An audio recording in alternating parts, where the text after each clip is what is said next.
ఈరోజు కార్తీక దీపం సీరియల్లో జ్యోత్స్న దీప వాళ్ళ ఇంటికి వెళ్ళి దీపని అలా చూస్తూ ఉంటూ వాళ్ళ పెళ్లి గురించి ఆలోచిస్తూ ఉంటుంది. అప్పుడు జ్యోత్స్న వాళ్ళ తాతయ్య అన్న మాటలన్నీ గుర్తు చేసుకుంటూ ఉంటుంది. వాళ్ళ తాతయ్య ఇలా అన్నారు కదా, ఇది నా భార్య తాళి, నా మనవరాలికి ఇవ్వాలి, కానీ నీకు ఇస్తున్నానని చెప్తాడు కదా. అప్పుడు జ్యోత్స్న ఇలా అంటుంది, నా చిన్నప్పుడు మా తాత అదృష్టం గురించి మాట్లాడుతూ ఉంటే అదృష్టం ఇలా ఉంటారా అనుకునేదాన్ని. నిన్ను చూశాక అర్థమయ్యింది నీలా ఉంటారని. అప్పుడు దీప అంటుంది, అదృష్టం అనేది ఒకరి జీవితంలో ఒక్కొక్కలా ఉంటుంది అని. దాన్ని మనం పోల్చుకోవాల్సిన అవసరం లేదు. ఎదుటి వాళ్ళకి లేనప్పుడు కాదు, ఎదుటి వాళ్ళలో ఉన్నది మనకి లేనప్పుడు మనం పోల్చుకోవాలి అని దీప అంటుంది. అలాంటిది నా దగ్గర ఏముందని జ్యోత్స్న అంటుంది. అప్పుడు నీ దగ్గర అమ్మా నాన్న ఉన్నారు కదా అని. అమ్మా నాన్న ఉన్నారు కాబట్టి వాళ్ళ విలువ నీకు తెలియదు అని దీప అంటుంది జ్యోత్స్నతో, నువ్వు నాకన్నా అదృష్టవంతురాలివి కదా అని దీప అంటుంది. అప్పుడు జ్యోత్స్న మనసులో అనుకుంటుంది, దాసు కూతురుగా పెరగాల్సిన నేను దశరథ కూతురుగా పెరుగుతున్నాను, దశరథ కూతురుగా పెరగాల్సిన నువ్వు కుబేర కూతురుగా పెరుగుతున్నావు అని మనసులో అనుకుంటుంది. ఈ తాళి మాత్రం నీ మెడలో శాశ్వతంగా ఉంటుందనుకుంటున్నావా? నీది అనేది ఎప్పుడు నాకే దక్కాలని విధి రాసి పెట్టుంది.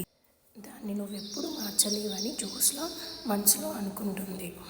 దశరథ అలాగే వాళ్ళ నాన్న దీప వాళ్ళ ఇంటికి వస్తారు. దాసు కూడా వచ్చి నమస్తే సార్ అని చెప్తాడు. ఎలా ఉన్నావు, పెళ్ళికి రాలేదేంటి అని అడుగుతారు.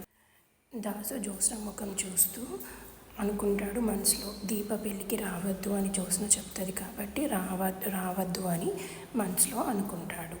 నేను రావద్దన్నానని చెప్తాడా ఏంటి అని జ్యోత్స్న మనసులో అనుకుంటుంది.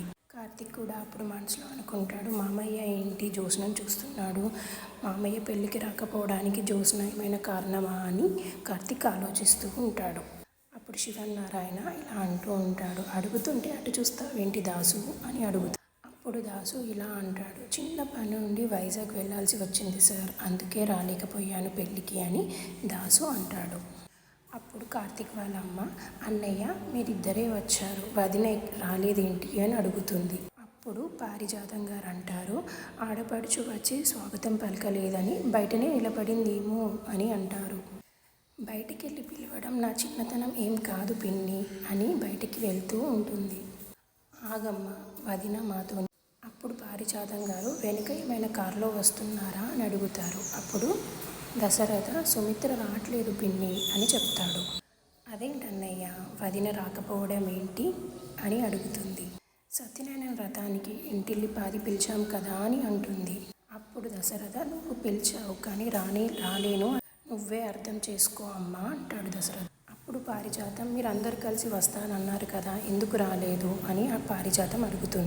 అప్పుడు శివనారాయణ, రాలేదంటున్నాను కదా అని అంటే, రావాలండి, ఇంటిల్లిపాది రావాలి అని పారిజాతం అంటుంది. అప్పుడు పారిజాతం శివనారాయణతో అంటుంది, మీరు చెప్తే మేము రాలేదా, జ్యోత్స్నను తీసుకొని మరీ వచ్చాను, అలాంటప్పుడు మీ మాట గౌరవించి సుమిత్ర రావాలి కదా అని పారిజాతం అంటుంది.